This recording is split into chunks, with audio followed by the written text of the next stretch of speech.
Hello, my name is Nigel Griffiths. I work in the Advanced Technology Centre in the UK, part of IBM Europe. In this movie we're going to be looking at the File Permission Manager, or FPM for short. This is part of the System Hardening Tools. This command is part of the AIX System Hardening Tools. There are other movies on AI Expert and role-based access controls. The File Permission Manager is available on AIX 5.3 in the later technology levels and in AIX 6. But let's not forget also that it's perhaps more important to first close down the standard ways that hackers get onto your machine, and that is by making Telnet secure by using SSH, using secure FTP instead of FTP, and of course using better passwords on your system. After that, the top hacker target is these set user ID and set group ID programs.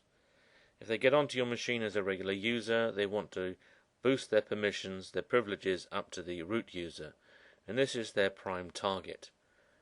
Executable files that have these privileges set means that when they're actually running as the root user rather than the regular user. In the past, how do we go around looking for these programs? Well, we can use the standard AIX or Unix find command looking for programs owned by the user root and has the execute and setuid bit set. The trouble is you end up with a long list of files in your system. And then you've got to answer the question, well, should they all be set user ID?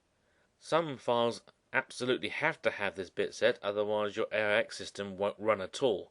You'll find if you're logged off, you can never get back on if you go around and set all the set user ID bits off.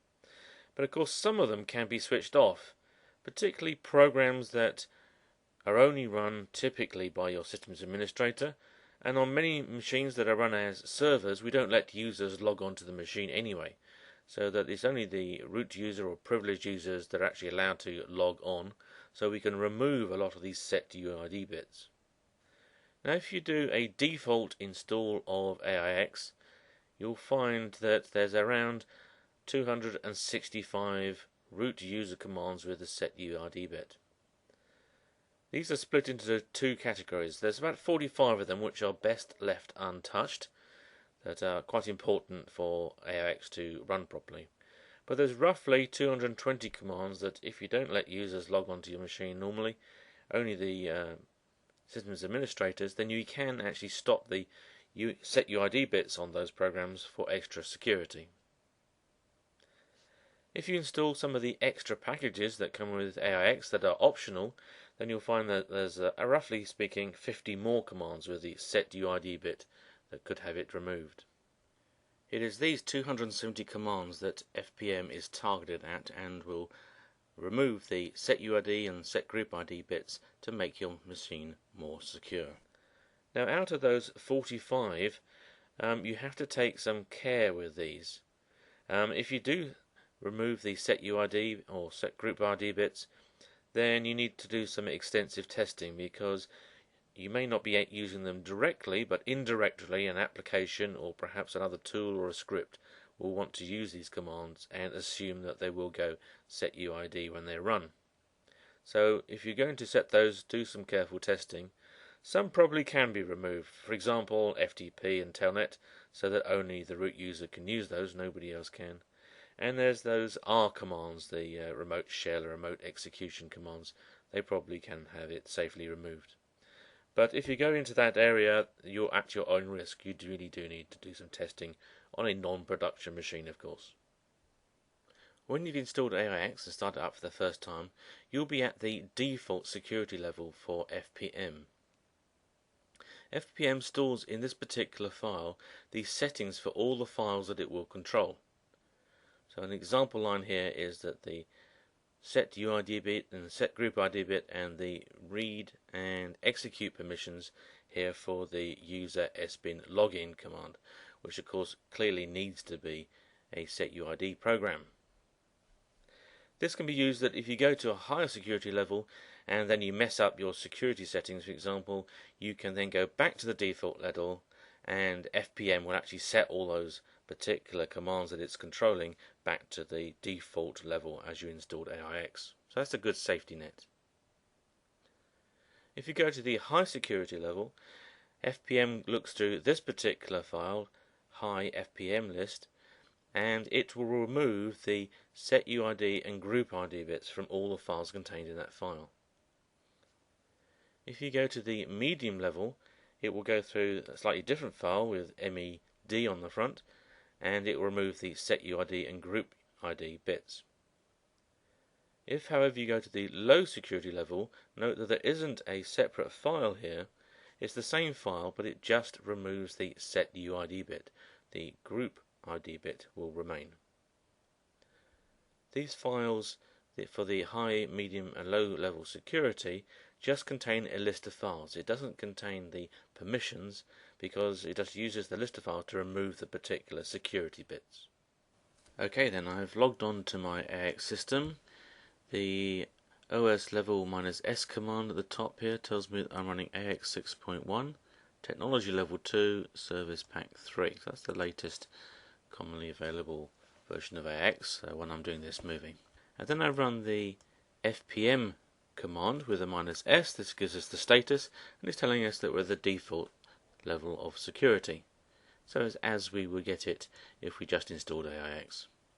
I'm going to run the find command here, searching for all files owned by root, and the permissions, the minus sign here means just if this bit is set, and it's the user, executable and setuid. I'm going to throw away any error messages I get, and it will actually list me a couple of files in /proc where the setuid bit is used for something else. So if we just run that command, we get a list of them there. Some of them you probably recognize as important to the running of the system, and some of them not so.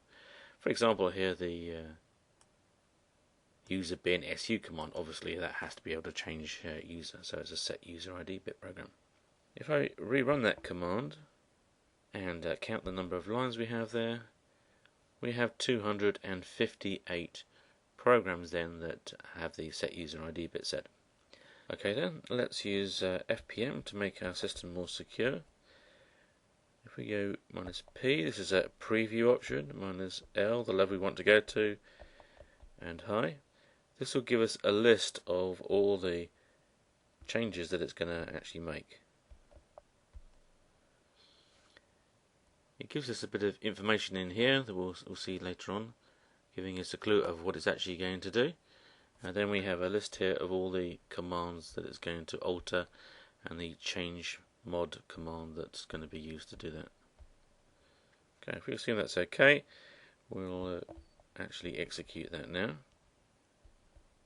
There's a -V option if you want verbose output, and you'll actually get again the same list of things it's going to change, and some of the programs that it can't change because they're not actually the install packages haven't been added, so they're not actually on the system.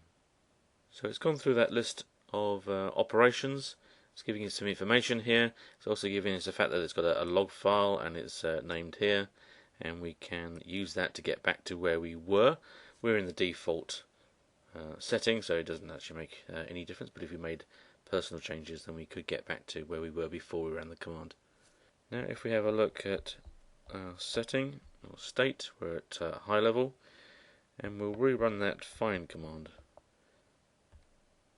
and find how many programs are still got set user ID. So we're now at 47, a lot lower, and those ones we are still set UID, we could have a look at some of those and remove them if we're happy that it won't affect the running system. Now let's rerun that command and find some of the names of the remaining set UID programs. One of them down the bottom here is a program that I've created. Use a local bin myprog. You may have guessed that by the name perhaps. But there are some others in here that we think, well, we don't need regular users to be able to run this command. There's one here called user sbing ping. So we can say, well, we're happy that users aren't allowed onto this machine, and we don't want them to be able to use ping. The super user, of course, will still be able to use his programs to run the super user commands. It just means that regular users can't get the boost to super user privilege using the set UID bit. So I'm going to use the custom file settings that we have with FPM to stop these two programs being set user ID.